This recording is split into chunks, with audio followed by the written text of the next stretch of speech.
मेरा नाम सुगंधा है। मैं बहुत खूबसूरत थी, इसलिए शादी से पहले हर दिन मेरे लिए रिश्ता आता था। मैं अपने माँ बाप की इकलौती बेटी थी, इसलिए मेरा बाप चाहता था कि मैं डॉक्टर बनकर उसका नाम रोशन करूं। मगर जब मेरे लिए इतने अच्छे रिश्ते आते थे तो मेरी माँ मुझे कहती कि तुम अपनी पढ़ाई छोड़ दो ताकि मैं तुम्हारी शादी कर दूं। मगर मैं अपनी माँ से कहती थी कि मुझे तो डॉक्टर बनना है। मगर यह सुनकर मेरी माँ को गुस्सा आ जाता था और वह कहती थी कि तुम अभी शादी कर लो, ये डॉक्टरी बाद में कर लेना। मगर मेरा बाप नहीं मानता था, इसलिए मेरी माँ एक बाबा के पास गई और उनसे कहा कि मैं अपनी बेटी की शादी करना चाहती हूँ। मगर उसका बाप नहीं मान रहा। कोई ऐसा ताबीज दो कि उसका बाप शादी के लिए फौरन मान जाए। उस बाबा ने मेरी माँ से 2000 रुपये लिए और ऐसा ताबीज दिया कि मेरा बाप मेरी शादी के लिए फौरन मान गया। ये रिश्ता दरअसल मेरे बाप के दोस्त ने अपने बेटे के लिए मांगा था और कहा कि आपकी बेटी शादी के बाद भी डॉक्टर बन सकती है। ये सुनकर मेरे बाप ने उससे शादी के लिए फौरन हाँ कह दिया और मैं विदा होकर अपने ससुराल आ गई। मेरे ससुराल वाले बहुत अमीर थे, इसलिए मैं और मेरे पति अलग घर में रहते थे। मेरा पति अपने बाप का बिजनेस संभालता था, इसलिए वह सुबह से शाम तक बिजी रहता था। मैं उसके घर गई तो यह ऐशो आराम देखकर मैं चौंक गई। मेरे पति ने मेरी सेवा के लिए कई नौकरानियां रखी हुई थी, मगर उसका एक नौकर धीरे धीरे मेरे करीब आने लगा। उस नौकर ने मुझसे कहा कि मैं यहाँ काफ़ी सालों से काम कर रहा हूँ और आपके ससुराल वाले मुझे बिल्कुल घर के मेंबर की तरह ही समझते हैं।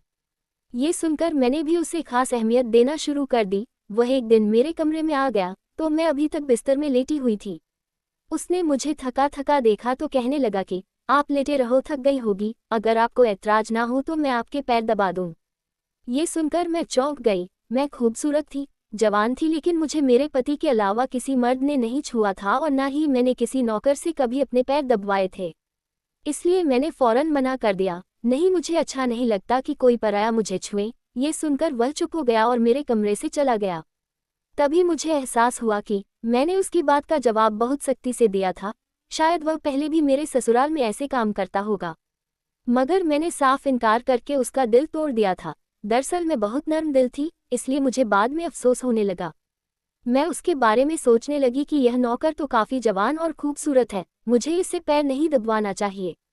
शायद मेरे पति को ये बात अच्छी ना लगे। अगले दिन भी ऐसा हुआ, नौकर ने यही बात मुझे दोबारा कहा। मैं उस दिन बहुत थकी हुई थी, इसलिए मैंने अपने पैर बिस्तर से नीचे कर लिए और उससे कहा कि तुम मेरे पैर दबा दो। ये सुनकर वह खुश हो गया और उसने मेरे पैर दबाने शुरू कर दिए। वह इतने धीरे धीरे पैर दबा रहा था कि मुझे फिर से नींद आने लगी। ये देखकर वह नौकर कहने लगा, मालकिन आपको नींद आ रही है, आप बिस्तर पर लेट जाओ, मैं आपके पैर दबाता रहूंगा। मैं जैसे मदहोशी में थी, इसलिए फौरन बिस्तर पर लेट गई। वह नौकर बिस्तर पर आ गया और मेरे पैर दबाने लगा। उसके बाद मुझे होश नहीं रहा और मैं सो गई। मुझे नहीं पता था कि मैं कितने घंटे सोती रही। मेरी आंख खुली तो मैंने देखा कि वह नौकर अभी तक मेरे पैर दबा रहा था। ये देखकर मुझे उस पर तरस आ गया और मैंने हाथ बढ़ाकर अपने पर्स खोला और कुछ नोट निकाले और उस नौकर के हाथ में रख दिए। ये देखकर वह शर्माने लगा, मालकिन आप मुझे पैसे देकर शर्मिंदा कर रही है, मेरी सैलरी अच्छी है, मुझे इन पैसों की जरूरत नहीं है। ये सुनकर मैंने उससे कहा कि यह पैसे तुम्हारी मेहनत के हैं। ये सुनकर उस नौकर ने मुझसे वह पैसे लिए और मेरे कमरे से निकल गया। मेरा पति रात को देर से आता था, इसलिए मैंने शाम को फिर उस नौकर को अपने कमरे में बुलाया और उससे से कहा कि तुम्हारी मालिश से मुझे बहुत अच्छी नींद आती है, इसलिए जब तक मेरा पति घर नहीं आ जाता तब तक तुम मेरे कमरे में ही रहना। शायद नौकर को पैसे का लालच आ गया था, इसलिए वह मेरी बात सुनकर खुश हो गया और कहने लगा, मैं तो आपका मामूली सा नौकर हूँ, जैसा आप कहोगे मैं वैसा करूँगा। आपके पैर दबाता रहूँगा ताकि आपकी थकान उतर जाए और आपको सुकून मिले। ये सुनकर मैंने उसे कहा कि तुम्हारे हाथों में जादू है, इसलिए तो मेरी सारी थकावट उतर जाती है। एक दिन नौकर ने मुझसे कहा कि आपकी सास भी कभी कभी मुझसे मसाज करवा लेती थी। ये सुनकर मैं चौंक गई। मुझे मेरी सास ऐसी नहीं लगती थी, मगर वह नौकर झूठ बोलने वाला नहीं लगता था। मुझे ससुराल आए 1 महीना होने वाला था, इसलिए मैंने नौकरों को परख लिया था। वह मुझे हर बात सच ही कहता था। मेरे घर में नौकरानियां भी काम करती थी, मगर वह झूठी और बेईमान थी। वह मुझसे जो बात सुन लेती थी उसे पूरे मोहल्ले में मशहूर कर देती थी, इसलिए मैं उन्हें अपने कमरे में नहीं आने देती। ये नौकर इस घर का पुराना नौकर था, इसलिए मैं उस पर भरोसा करती थी। नौकर भी मेरे कमरे में आता था, मगर अपनी नज़रें झुका कर रखता था। वह मेरे जिस्म को हाथ लगाता, मगर उसकी नीयत खराब ना थी।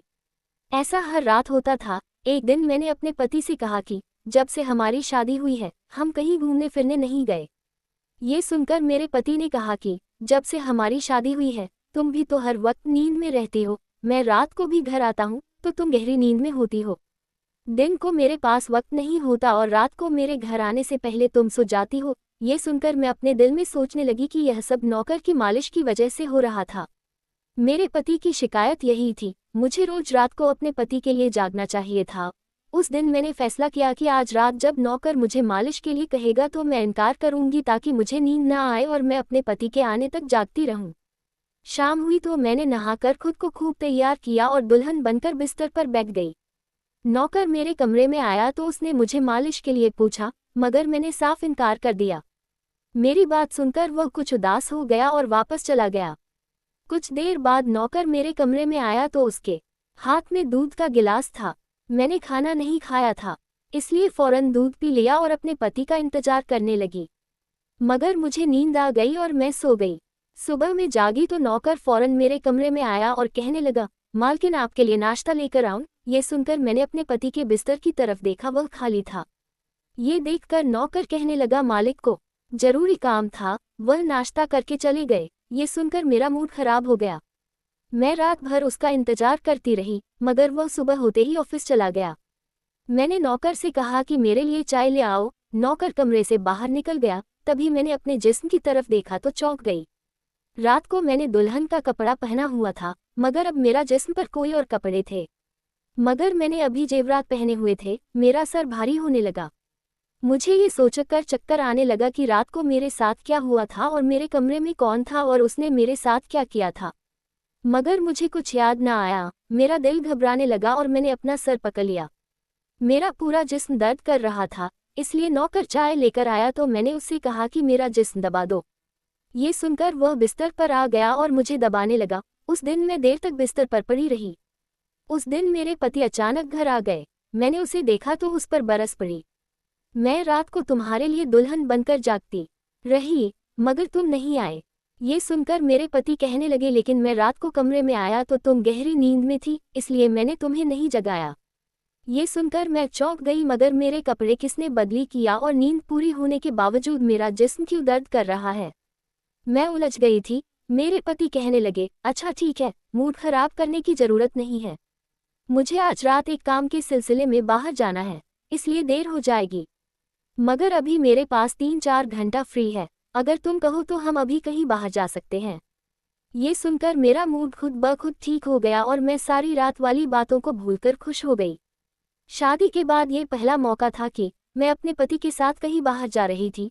मैं जल्दी जल्दी तैयार होने लगी, जबकि मेरा पति गाड़ी में बैठकर मेरा इंतजार करने लगा। उस वक्त नौकर मेरे कमरे में आ गया और मुझसे पूछा, मालकिन आप कहीं जा रही है क्या? ये सुनकर मैंने उससे कहा कि हाँ, मगर तुम क्यों पूछ रहे हो? ये सुनकर नौकर कहने लगा, मैं आपका नौकर हूँ, मगर आपको यही सलाह दूंगा कि आप बाहर नहीं जाओ, क्योंकि आपका जिस्म थक जाएगा। ये सुनकर मुझे गुस्सा आ गया और मैंने उससे कहा कि तुम मेरे नौकर हो, मेरे पति बनने की कोशिश मत करो। ये कहकर मैं बाहर चली गई। न जाने मुझे किस बात पर गुस्सा आ गया था। मैंने उस नौकर को खूब खरी खरी सुना दी। वह भी अपनी औकात जान गया था। मैं जब घर आई तो वह मेरे सामने नहीं आया। मेरे पति मुझे गेट पर उतारकर वापस बाहर जा चुके थे। जबकि मैं अंदर आई तो मेरा सारा जिस्म बुरी तरह दुख रहा था। शायद मेरे जिस्म को मालिश की आदत हो गई थी।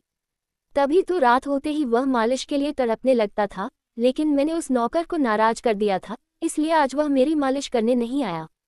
मगर मुझे उसकी ज़रूरत थी, इसलिए मैंने एक नौकरानी को बुलाया और उस नौकर को बुलाने को कहा। थोड़ी देर गुजरी थी कि वह नौकर मेरे कमरे में आ गया, मेरे बिस्तर पर बैठ गया और चुपचाप मेरे पैरों को दबाने लगा। ये देखकर मुझे शर्मिंदगी हुई। मैंने उसे इतना बुरा भला कहा, मगर उसने मेरी बात का बिल्कुल बुरा नहीं माना। मैंने उससे चुप देखा तो कहने लगी, मुझे उस वक्त पता नहीं क्या हो गया था, इसलिए मैंने तुम्हें खरी खरी सुनाई। मैं इतने दिनों के बाद अपने पति के साथ कहीं बाहर जा रही थी, इसलिए मुझे तुम्हारा टोकना नहीं अच्छा नहीं लगा, इसलिए मुझे माफ़ कर दो। मैं उसकी मालकिन थी और उसे इस काम के पैसे देती थी, मगर अब भी मुझ में इंसानियत जिंदा थी, इसलिए मैंने मालिक होकर भी नौकर से माफ़ी मांग ली, क्योंकि वह भले ही नौकर था, मगर वह एक इंसान भी तो था। मेरी बात सुनकर वह नौकर कहने लगा, मैं आपका नौकर हूँ, इस काम के लिए मैं आपसे सैलरी लेता हूँ, इसलिए आपको हक है आप जो चाहे मुझे कह दे। ये सुनकर मैं चुप हो गई, मगर मैंने सोच लिया कि आइंदा इससे ऐसा कुछ नहीं कहूँगी। वह उस रात देर तक मेरी मालिश करता रहा और फिर मुझे नींद आ गई। मुझे नहीं पता था कि नौकर मेरे कमरे से कब निकला और कब मेरे पति घर पर आए। मैं सुबह उठी तो मेरा पति बाथरूम में था और बाहर जाने के लिए तैयार हो रहा था। मैं उसे हैरानी से देखने लगी। पता नहीं आजकल मुझे क्या हो जा रहा था। नौकर की मालिश से मुझे इतनी गहरी नींद आती कि मुझे किसी बात का होश न रहता था। मुझे इस बात का भी पता नहीं चलता था कि मेरा पति कब कमरे में आता था। मैं सोचने लगी कि इस नौकर की मालिश में ऐसा क्या जादू था कि वह मेरे पति के आने से पहले ही मेरी मालिश करता, तो मैं अचानक गहरी नींद में सो जाती थी। सुबह जब मैं उठती तो मेरा सर भारी महसूस होता और मैं चलने फिरने के काबिल नहीं रहती, मगर यह बात मैंने अपने पति को नहीं बताई क्योंकि मैं नहीं चाहती थी कि ये बात मेरे पति को पता चले कि मैं उस नौकर से मसाज करवाती थी। एक दिन मेरा पति दिन के वक्त घर पर ही रहा। मैंने नौकर से घर के सारे काम करवाए, अपने कमरे में नहीं आने दिया। नौकर भी घर के सारे काम करता रहा और मसाज वाली बात किसी के सामने अपने मुंह से नहीं निकाली। मैं भी चाहती थी कि यह बात किसी को पता न चले। इस दौरान जब मेरा पति घर से बाहर जाता था, मैं उस नौकर को कमरे में बुला लेती थी। मगर एक दिन मेरा पति अचानक ही घर आ गया और मैं कमरे में थी। ये सुनकर मैं बहुत घबरा गई और सोचा कि पति के आने से पहले नौकर को भगा दूं, मगर यह नौकर भी बड़ा समझदार था। मेरे पति के आने से पहले दूसरे काम पर लग गया और मेरे पति को कुछ पता नहीं चला। मैं मसाज घर की नौकरानियों से भी करवा सकती थी, मगर उस नौकर के हाथ में क्या जादू था कि मैं उसे हर रोज अपने कमरे में बुला लेती थी। मुझे पता नहीं क्या हो जा रहा था। जिस रात मैं नौकर से मसाज नहीं करवाती थी, उस रात मेरे पूरे जिस्म में दर्द हो जाता था। सुबह में जागती तो मेरा सर भारी हो जाता था और मुझे थकान भी हो जाती थी। एक रात मैंने नौकर से मालिश करवाई और गहरी नींद में सो गई। सुबह मेरी आंख खुली तो फिर से मेरे कपड़े चेंज हो चुके थे। यह क्या माजरा था? ऐसा कौन करता था? क्या मेरे पति मेरे साथ ऐसा कर रहा था? मैं सोच में पड़ गई। मैंने शीशे के सामने जाकर देखा तो चौंक गई। मेरे पूरे जिस्म पर लाल निशान पड़ गए थे। ये कैसा निशान था? मैं अपने जिस्म पर हाथ फेरने लगी, मैं जैसे उस निशान को मिटाना चाहती थी, मगर ऐसा ना हुआ। अगले दिन फिर मैंने अपने जिस्म को देखा कि निशान खत्म होने के बजाय फैलने लगा था। मैं घबरा गई। तभी मेरे कमरे में नौकर आ गया और उसने मुझे मालिश को कहा। मैं उस निशान को छुपाना चाहती थी, इसलिए उसे कहा कि आज तुम सिर्फ मेरे पैर दबा दो। उसने मुझसे कुछ नहीं पूछा, मगर मैं अंदर ही अंदर डर रही थी। किसी दिन मेरे पति ने ये निशान देख लिए तो मैं उसे क्या जवाब दूंगी। मैं ये सोच सोच कर थक चुकी थी, इसलिए मैंने तकिया पर पैर रख दिया। नौकर मेरा मसाज करने लगा। मेरी आंखें नींद से बंद होने लगी थी। तभी मुझे नौकर ने ऐसी बात कह दी जिसे सुनकर मेरे होश उड़ गए। उसने मुझसे कहा, मालकिन आप मुझे बहुत अच्छी लगती हो। मेरी आंखें बहुत बोझल होने लगी थी। मुझे उसकी बात समझ नहीं आई और फिर मैं गहरी नींद सो गई। सुबह मेरी आंख खुली तो मेरा पति भी बिस्तर में लेटा हुआ था। मेरा सर भारी हो रहा था और जिस्म दर्द से टूट रहा था, मगर उसके बावजूद मैं अपने पति के करीब गई और उसे धीरे से उस निशान के बारे में बता दिया। मैंने सोचा कि यह निशान बढ़ रहे थे, इसलिए मुझे ये बात अपने पति को बता देनी चाहिए। ये सुनकर मेरे पति ने मेरे जिस्म से कपड़ा हटाया तो वह उछल पड़ा।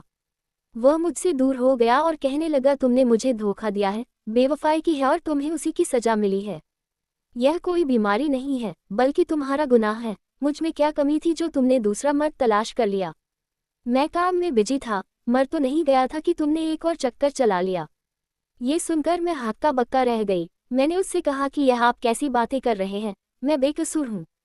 मगर मेरा पति हंसने लगा और कहा कि यह निशान बता रहे हैं कि तुम गुनहगार हो, इसलिए मेरे घर से निकल जाओ। मैं तुम्हें तलाक के पेपर भेज दूंगा। उसने मुझे धक्के मार मार कर निकाल दिया।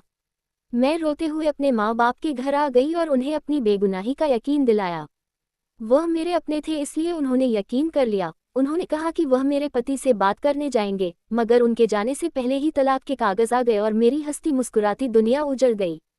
मैं इसका जिम्मेदार किसको ठहराती? कोई भी तो नहीं था। मैं कई दिनों तक रोती रही और मैंने बिस्तर पकड़ लिया। मुझे ऐसा लगने लगा था जैसे मैं मरने वाली थी। एक दिन मेरी माँ मेरे कमरे में आई और कहने लगी कि तुमसे कोई मिलने आया है। मैं भाग कर गई कि शायद मेरे पति आए हो, उसे मेरी बेगुनाही का एहसास हो गया हो। मगर वहाँ मेरा पति नहीं था, बल्कि वही नौकर था जो उसके घर काम करता था। मैंने उससे आने का कारण पूछा तो वह कहने लगा, मैं आपके उन निशानों के बारे में जानता हूँ। ये सुनकर मैं चौंक गई। ये निशान क्यों थे, ये सुनकर मैं खड़ी हो गई और उसने शर्ट का बटन एक झटके से खोल दिया। मुझे अब समझ आया कि मेरे पति ने मुझ पर इतने गंदे इल्जाम क्यों लगाए थे। ये देखकर मैं नौकर के सीने पर मुक्के मारने शुरू कर दिए। यह मेरे जिस्म पर कैसे आए? तुमने मसाज के बहाने मेरे साथ क्या क्या किया था? मुझे सच सच बताओ।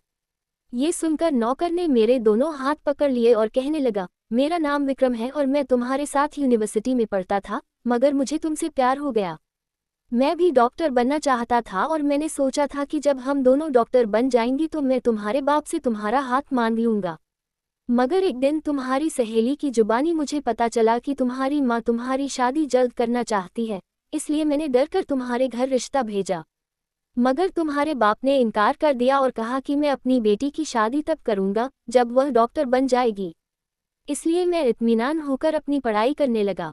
मुझे एक हफ्ते के लिए अपने कज़न की शादी के लिए शहर से बाहर जाना पड़ा, तभी तुम्हारी शादी हो गई। वह ये सब मुझसे कह रहा था और मैं बेकानी से उसे देख रही थी। मैं वापस आया तो मेरी मोहब्बत किसी और की दुल्हन बन चुकी थी और मैं तुम्हारे प्यार और दीवानगी में तुम्हारे ही घर का नौकर बन गया, ताकि मैं तुम्हारे करीब रह सकूं। मैं तुम्हारे करीब आना चाहता था, इसलिए मसाज के बहाने तुम्हारे कमरे में आ जाता था और रात को तुम्हारे दूध में बेहोशी की दवा मिला देता था ताकि तुम सोती रहो और तुम्हारा पति तुम्हारे करीब न आ सके क्योंकि तुम मेरी थी। मैं तुम्हें किसी और के करीब नहीं देख सकता था। ये सुनकर मैं हक्का बक्का रह गई।